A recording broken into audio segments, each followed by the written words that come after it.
जय श्री कृष्णा। राधे राधे। जय भगवान विष्णु की, जय माता लक्ष्मी की। माता लक्ष्मी की कृपा सदा आप पर बनी रहे, आपके घर माँ लक्ष्मी सदा निवास करें। आइए जानते हैं देवउठनी एकादशी कब है और इसका व्रत पारण कैसे करें। और देवउठनी एकादशी व्रत पारण से पहले जरूर कर लें ये काम, हर मनोकामना होगी पूरी। हिंदू धर्म में एकादशी का बहुत अधिक महत्व होता है। कार्तिक माह के शुक्ल पक्ष में पड़ने वाली एकादशी को देवउठनी एकादशी के नाम से जाना जाता है। हिंदू धर्म में एकादशी का बहुत अधिक महत्व है। कार्तिक मास के शुक्ल पक्ष में पड़ने वाली एकादशी को देवउठनी एकादशी के नाम से जाना जाता है। धार्मिक मान्यताओं के अनुसार एकादशी व्रत रखने से भगवान विष्णु की विशेष कृपा प्राप्त होती है और मृत्यु के पश्चात मोक्ष की प्राप्ति होती है तथा हर माह में 2 बार एकादशी पड़ती है, एक शुक्ल पक्ष में और एक कृष्ण पक्ष में। एकादशी व्रत में भगवान विष्णु की विशेष पूजा अर्चना की जाती है। एकादशी व्रत का पारण अगले दिन किया जाता है।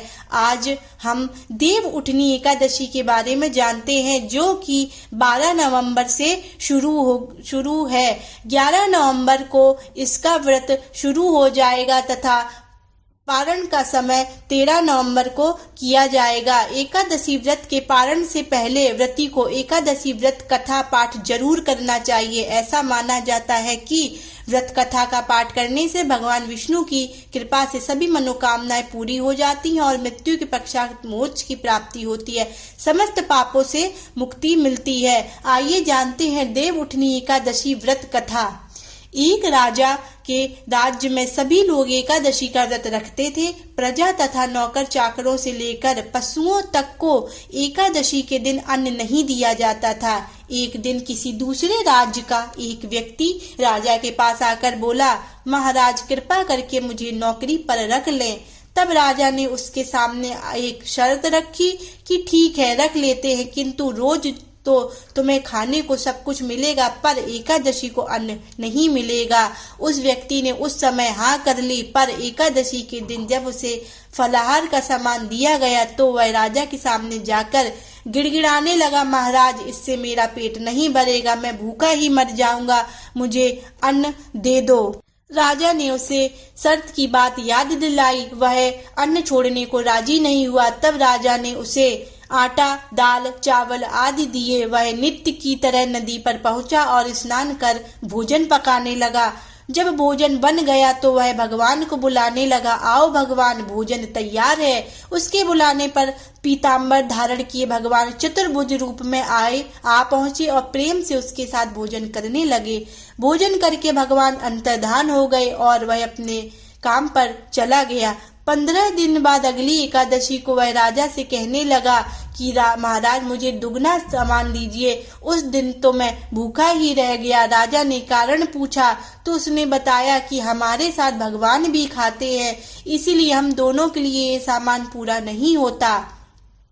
यह सुनकर राजा को बड़ा आश्चर्य हुआ। वह बोला, मैं नहीं मान सकता कि भगवान तुम्हारे साथ खाते हैं। मैं तो इतना व्रत रखता हूँ, पूजा करता हूँ, पर भगवान ने मुझे कभी नहीं दर्शन दिए।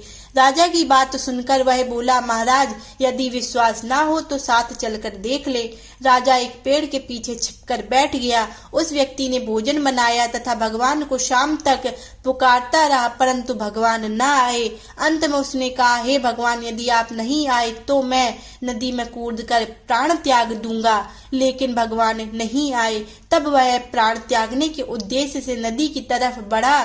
प्राण त्यागने का उसका दृढ़ इरादा जान शीघ्र ही भगवान ने प्रकट होकर उसे रोक लिया और साथ बैठकर भोजन करने लगे।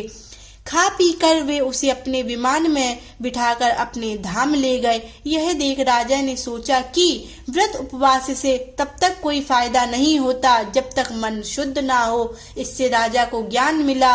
वह भी मन से व्रत उपवास करने लगा और अंत में स्वर्ग को प्राप्त हुआ।